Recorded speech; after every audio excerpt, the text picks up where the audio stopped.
Hello everyone, I'm here once again to bring you another late-night horror movie review. Today we will discuss the newly released film, Carnivore Day, which presents a gruesome story set in a slaughterhouse. The film contains many intense and graphic scenes. If you are currently eating meat, viewer discretion is advised. The film opens with a dark and eerie corridor, reminiscent of scenes from the movie Hostel. At this time, Mills was secretly filming the pig killing process. As for the reason, we will address that shortly. Mills is quickly discovered, and someone shouts and chases after her. Because there is some distance between them, it appears at first that Mills might be able to escape.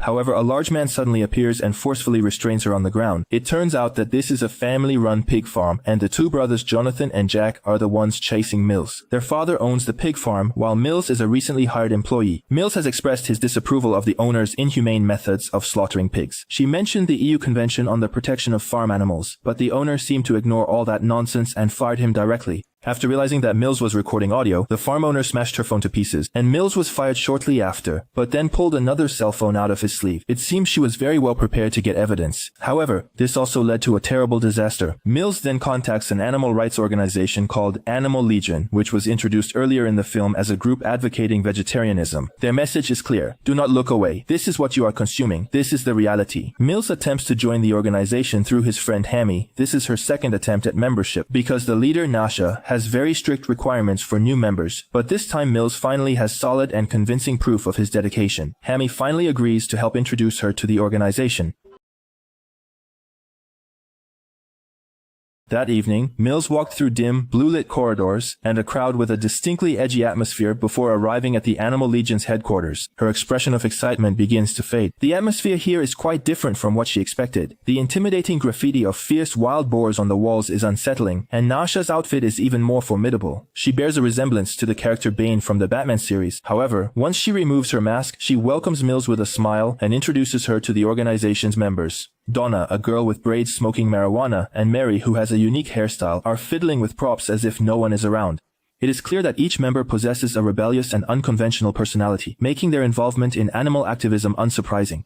However, when it comes to protecting animals, they are absolutely serious about their cause. That very night, they plan to carry out a rescue operation at the pig farm. Mills is somewhat taken aback, as her intention was only to use the organization to release the video and inform the public about the truth. No one anticipated that they would need to take action at a pig farm. However, once the pig face mask was worn, she had no other options. At first she believed it would not be significant, but unexpectedly, she and his companions embarked on a journey with no way back. They soon arrived by car at an isolated pig farm. After putting on masks to avoid surveillance cameras, they went to the pig pens, but discovered that all the pigs had disappeared. They were too late. Mary was immediately distraught, as this meant the pigs had already been slaughtered. He criticized Mills for not bringing them in sooner. Nasha, who was more calculating, decided to leave a warning message by spray painting graffiti at the entrance of the pig farm. Mills felt powerless and could only observe anxiously, hoping they would not be detected. However, contrary to their expectations, someone still showed up. The group quickly hid, only to discover that the person was Jack. Upon noticing the graffiti, Jack realized that someone was in the vicinity. Hey! Stelletje tyfusactivisten! Niemand gaat hier weg voordat alles hier weer schoon is. He underestimated how many people were present. Taking advantage of their numbers, they restrained Jack and escorted him to the living room. Jacques was not the only person at home, so the group decided to split up and take action. Donna went to Jenny's room to prevent her from leaving or alerting anyone. Jonathan was quickly restrained and brought to the living room as well. She proceeded to question the two about the whereabouts of the pigs. Jack smirked, indicating that his father had already foreseen this situation. It was clear that the other party was highly strategic, as shown by their victorious smile. She became furious and was determined to teach them a lesson. She first gagged Jack, then approached Jonathan with a livestock tag, intending to make him experience the pain endured by the pigs. At the same time, she instructed Hammy to record the incident using a mobile phone. Mills tried to stop her, but Natasha was not one to listen to advice. With my fucking piercing! Jenny became very frightened when she heard the shouting. Donna attempted to intimidate her using a toy, displaying a somewhat malicious attitude. Stel je niet zo fucking aan. Doe je ook door die varkens, toch? En je oor is echt een minst pijnlijke plek om een piercing te zetten. It was apparent that Nasha's empathy for animals outweighed her concern for people. Mills, feeling exasperated, wanted to back out, but Mary immediately stopped her, emphasizing that they were all in this together. Je gaat nergens heen, maar blijf bij elkaar, hè? Blijf hier. Subsequently, Nasha and Mills, along with Jack, proceeded to the processing area where he described the complete procedure for slaughtering pigs. Initially, Jack cooperated willingly, as he did not perceive the act as criminal. Natuurlijk vond ik het ook zielig. Maar ja, toen was ik een fucking kind en ik werd ouder en toen besefte ik mij, het zijn helemaal geen mensen. Het zijn dieren. En mensen eten dieren. Simpel. Ik kan je heel zielig vinden, maar het is nou eenmaal. Jack's account seemed reasonable, but animal welfare advocates were not convinced and insisted that he provide more details. At that moment, Jack suddenly pushed the person away and quickly switched off the lights. Two people groping in the dark. Jack seized the opportunity to knock Mills to the ground. Fortunately, Nasha found the switch in time, pulled out the black knife from behind her back, and stepped forward to strangle Jack. The maneuver was indeed quite remarkable, but this terrified Mills. Was she really going to do this? Jack remained completely unafraid and openly mocked Nasha, claiming she would not actually do anything. Nasha maintained a degree of rationality. Nevertheless, she chose not to let Jack go easily, deciding to use electric pliers to discipline him and instructing Mills to continue recording the incident. Initially, Jack tried to withstand the pain, but as his hair began to burn, he could no longer contain himself and cried out. At this moment, Mills put down his phone, not wishing for the situation to escalate further. Jij bent zo gek.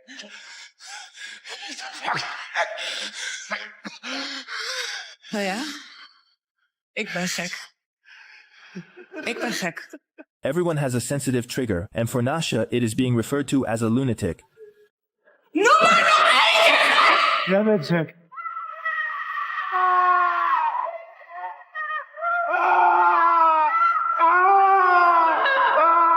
Realizing that verbal persuasion was ineffective, Mills swiftly intervened and unplugged the device, bringing an end to the excessive electrical punishment. Despite foaming at the mouth, Jack remained defiant and kicked Nasha aside. Seizing the opportunity, he stood up, cut the ropes, and reversed the situation by overpowering both of them. Upon discovering Mills' involvement, Jack became increasingly enraged and attempted to threaten Nasha with the black knife. Acting quickly in a moment of panic, Mills grabbed an awl and forcefully struck Jack's foot.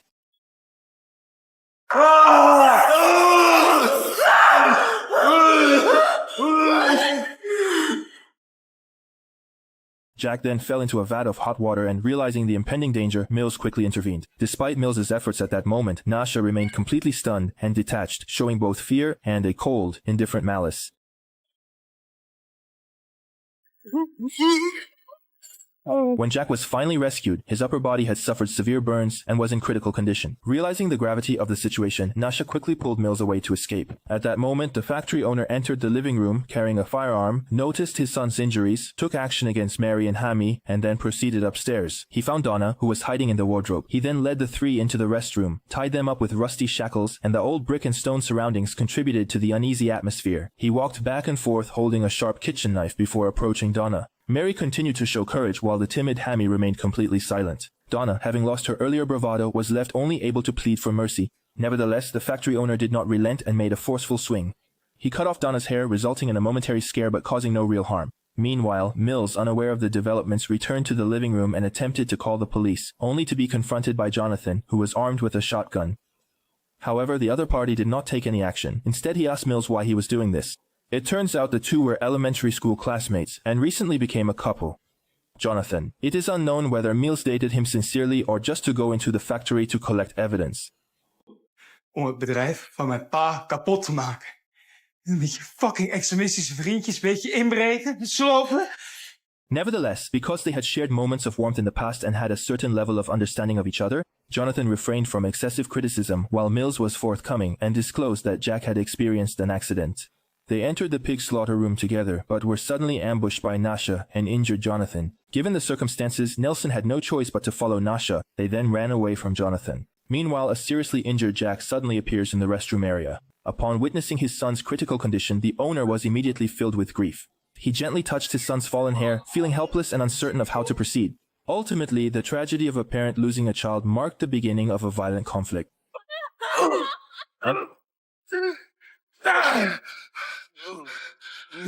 I am back!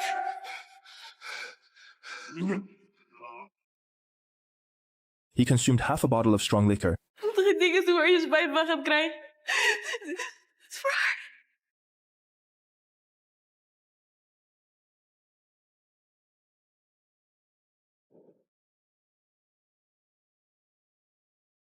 Nee, Dorge. Hier kreeg ik geen At this moment, Hammy suddenly took off his gloves. alles is.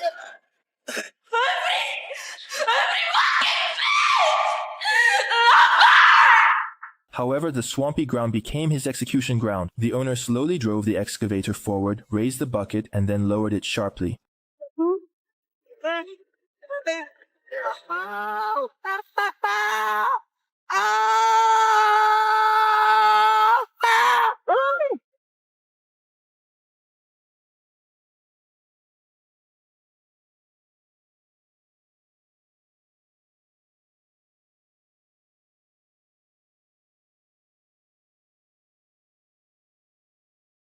Meanwhile, Nasha sustained a leg injury after being shot by Jonathan. Mills led her to seek refuge in the dissection room, and upon hearing suspicious sounds, they concealed themselves under the operating table. Shortly thereafter, the sharp and jarring sound of a chainsaw could be heard. They witnessed a dramatic and intense sequence of events. Were it not for the overwhelming noise of the chainsaw, their involuntary screams might have attracted attention.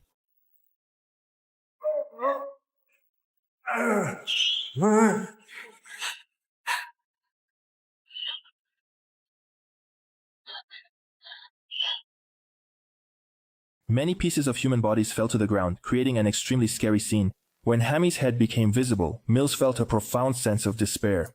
It is clear that the owner is taking extreme and serious measures. The subsequent punishment involved a hook being driven through his chest, executed with the efficiency and precision of processing livestock, dragging her to the pigsty. Jullie vinden het toch zo zielig, hè, voor die varkens, dat jullie geen vlees eten? En eens kijken of die varkens het ook zo zielig voor jullie vinden. After Donna was unhooked, what happened next was truly terrifying. Weet je wat er gebeurt? Als een varken bloed proeft, dan worden ze helemaal gek. Ze vreten elkaar helemaal op. Naar huid en haar. Jonathan, who is kind-hearted by nature, has always disapproved of his father's violent behavior. Faced with the current circumstances, he was even more eager to intervene, but his efforts proved entirely futile. By this point, his father was entirely consumed by hatred.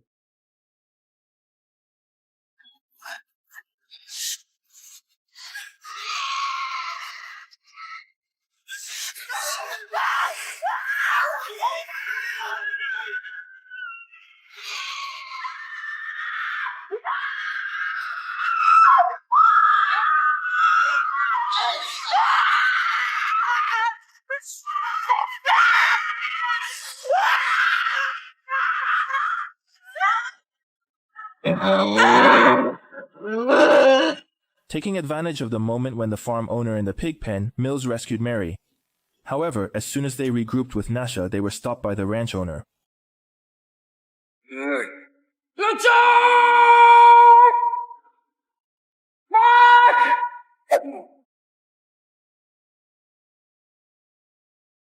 With two people already injured, Mills stood little chance of escaping danger. All three were tied to the slaughterhouse. Kom we hier. En dan sputteren ze eerst nog wat teren. Denken dat er nog een uitweg is. Hoop of zoiets. Maar dan komen ze erachter wat er hier gebeurt. En het is wel alsof er een soort knop omgaat, hè? Geen wegwärts meer, nee. Berusting, ja. Ja, ze weten dat ze geslacht gaan worden, dat ze gaan sterven. En ze accepteren het. Accepteren. Jij gaat dood. The butcher demonstrated his ruthlessness, treating his enemies no differently than animals. Without hesitation, he used a knife to cut open Mary's abdomen as one would with livestock, methodically removing her organs. The other two were terrified as the butcher put Mary's body aside and prepared to attack Mills next. At that critical moment, an unexpected event occurred. Jonathan intervened. Pap, dit stopt nu. Waarom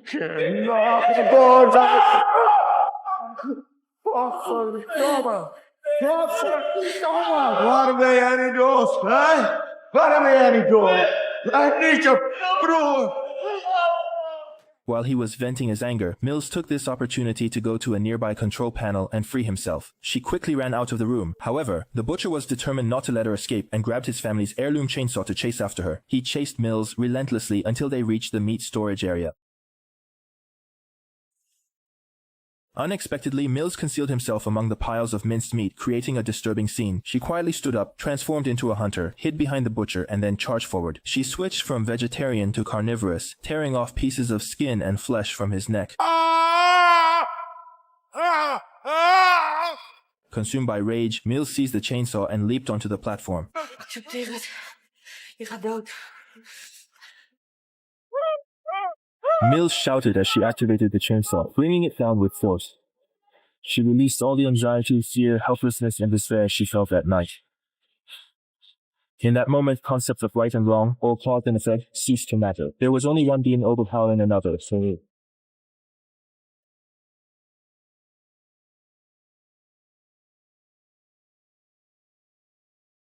Mills, covered in blood, returned to the slaughterhouse. She set Nasha down and helped Jonathan to his feet. Together they offered each other comfort.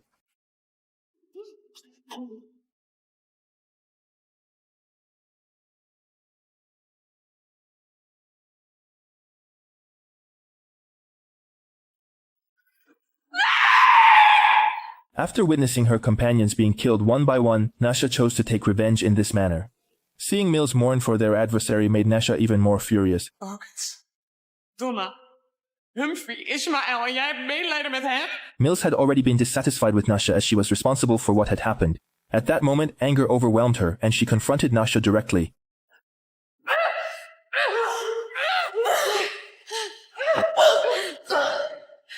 At the critical moment when a knife was thrust toward her face, she set aside her innate compassion and seized the weapon to alter her fate.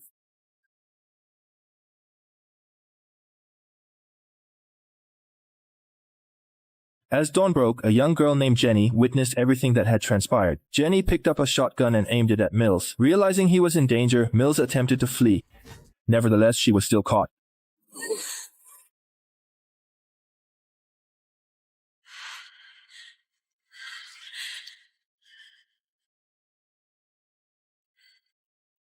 She attempted to escape despite his severely injured body. However, Jenny followed closely behind, aiming a gun at the back of her head. She thought the other person still retained the innocence of a child, but in the end, Mills was the naive one.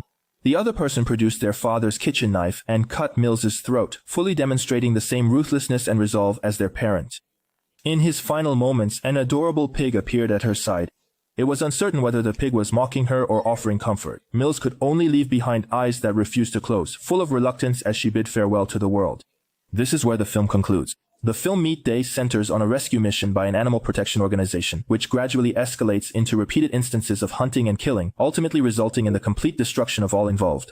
Only a young girl remains, inheriting the drive and intent to continue the cycle of violence. Although the film does not maintain a high level of intensity throughout, the amount of graphic violence in the second half is notable. The ending features several consecutive plot twists, ensuring the audience experiences significant emotional fluctuations. Importantly, the central theme of the film is the exploration of the relationship between humans and animals. While the extremism of some animal protection organizations is evident, humans often show deep affection for pets to meet their emotional needs, yet simultaneously prepare to slaughter livestock to fulfill nutritional requirements. This is indeed a deeply paradoxical issue. If we reflect deeply, the transformation of living creatures into food is a genuinely harsh process. For instance, the production of foie gras is widely regarded as particularly inhumane. It is worth considering whether such cruelty can be minimized or avoided in the future. That concludes today's explanation. See you in the next episode.